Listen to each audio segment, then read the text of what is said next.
2023 was the hardest year of my life, filled with the best and worst experiences of the past 18 years, and it almost all ended due to one grudge. I was finally adult, a big milestone for many, but especially for me. I could attend conventions without parental consent, commission fursuits, and consume spicy media. I brought my persona to life by commissioning a reference sheet, profile picture, and eventually a fursuit, while attending 6 furry conventions. Despite this, the fandom continued to be the subject of ridicule and bigotry. This ranged from pranksters continuing to harass furries at conventions to the far right trying to claim furries use litter boxes in schools enacting transgender protections. Luke Wolf, a transgender furry, was defamed by a transphobic Twitter account accusing them of grooming children. It resulted in them being doxxed and sent death threats, while their parents were harassed and sent revenge porn. Twitter and other social media platforms have immunity from user-generated content on their platform. While built the modern internet, they consequently aren't responsible for legal posts, and Blue had no legal recourse. Luckily, the transphobic Twitter account was eventually suspended. I started this channel in May 2021 to push furry YouTube and video forward. I wanted to prove that high-quality, consistent furry videos can exist,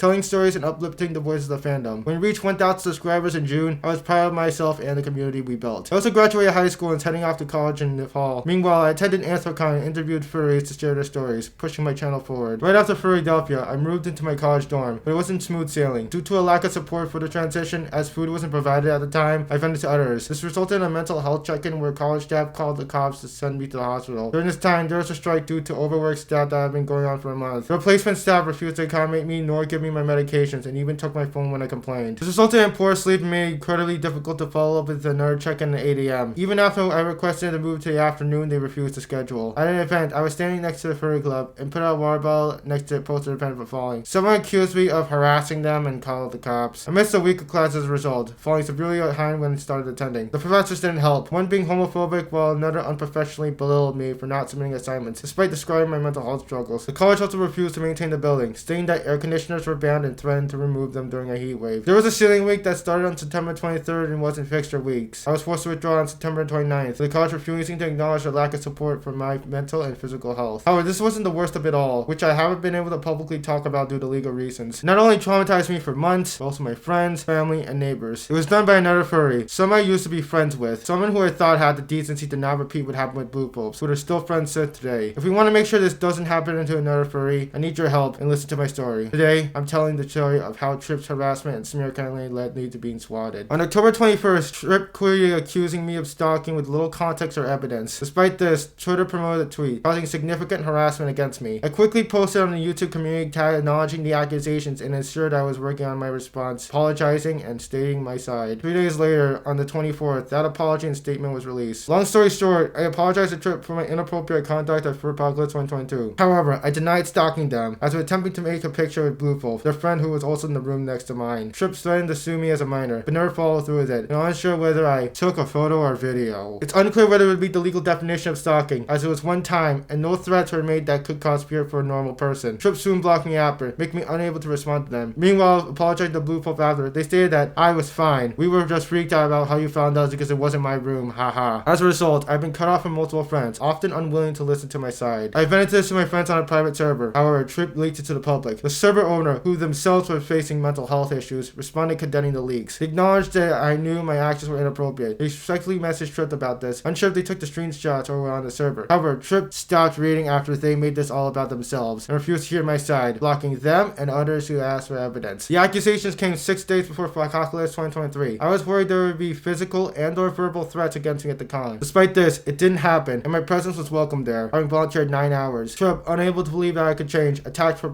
for allowing me to volunteer. This is ironic considering that 2 furry raiders, intimate cat abuser Crusader Cat, and a Vera Nova wearing a freefall shirt attended. I reported to security, and I'm still concerned they aren't taking it seriously. As November came, I thought Furry Quitter lost interest and moved on from the SEER campaign. This would be wrong, as on the 17th I experienced the closest to an attempted assassination on my life. Had a few things gone differently, I might no longer be here. I was sitting on my computer writing my own business, then noticed a SWAT team demanding I open the door, suspecting unaliving by firearm. I was scared to death. I thought I was being assassinated, and immediately got my parents to defuse the situation as fast as possible. Luckily, the police knew me personally and were able to realize that I was unarmed and wasn't going alive. My parents let the police in, and the police explained I was swatted. I explained to them I had suspicions on who I might done and get the evidence talked about previously. I was previously paranoid about this happening, but I dismissed it, as I didn't believe they'd go that far. I wiped as much personal information off the internet from data browsers as I reasonably could to make it as difficult as possible for it to happen. I've never publicly given out my address, only a general metropolitan area, and I don't know how they got it. After initial shock and I calmed down, the fear turned turned into anger, as I demanded to know who had threatened my life like this. I was able to narrow it down to those that gave my address for shipping. Unfortunately, I wasn't able to find anyone who had my address and the motivation to commit a serious crime. With my short investigation reaching a dead end, I had to wait for the police conductors. As it's still going and may never conclude for years, I'm unable to further comment on this. I have family members on the autism spectrum, myself included, long before I joined the fandom. I've been aware that my actions can be misinterpreted as malicious, impacting my communication and social interaction through understanding social cues to develop, maintain, and understand relationships. I've been working on this and making progress on my situational awareness skills through therapy for years. Public shaming has been used to punish criminals since humans formed small communities. The rise of the internet in the early 90s and later social media in the 2000s brought it back, as everyone now has a digital trail. Criminals, even if they couldn't be arrested, were shamed, losing their income and reputation. However, public shaming has no leader, allowing it to go on for a long time, and it's impersonal. Power dynamics shift in a mob. No due process results in mistakes. There's no nuance in public shaming. The fandom is no different. Many young people face mental health problems being publicly shamed, whether warranted or not. Public shaming generates revenue by keeping people scrolling through more ads. However, since Elon Musk acquired Twitter in October 2022, disinformation has skyrocketed, especially relating to minorities. I understand the thrill of publicly shaming those who have been convicted of committing crimes, especially if the legal system fails to punish them. However, I protect the public info, heard their side, and never swat them, as it distracts from their actions and my message. Continuing the culture of public shaming will see many more people judged, some being brought to justice while others being destroyed due to overreactions. As flawed as the justice system is, taking a long time to prosecute criminals, it's decided to establish guilt beyond a reasonable doubt. Risking the innocent to catch a few more criminals isn't worth it. Social media platforms also need to be criticized for giving those like Garo shoutouts to an audience. Since I made my video criticizing Garo 2 years ago, they've gotten more powerful, getting on average 100,000 subscribers and tens of million views across their 2 YouTube channels. In my unexpected 4-month hiatus, I've done some soul searching to find out where my place in the fandom was. I knew that I wanted to continue furry content creation on YouTube, seeing that my channel still has potential. On this, the fandom is still being negatively targeted by big tech through silencing them and promoting videos encouraging harassment against furries. One good thing that has come was the completion and shipment of my fursuit, Lumin the Line Husky, on the 18th. It's going to serve as a new chapter of my persona's evolution as I plan my comeback in 2024, despite the challenges as my fursuit maker, which will be a separate video. I'm going to continue uploading videos looking to furries, now it's built a community, many small businesses, and promoted activism. For those who've been silenced, ignored, or haven't been heard, I am here for you to lift your voices up by telling your stories. I'm fighting to beat the loneliness epidemic, reduce elephant inequality, and form more inclusive societies through my platform. It's time for real change!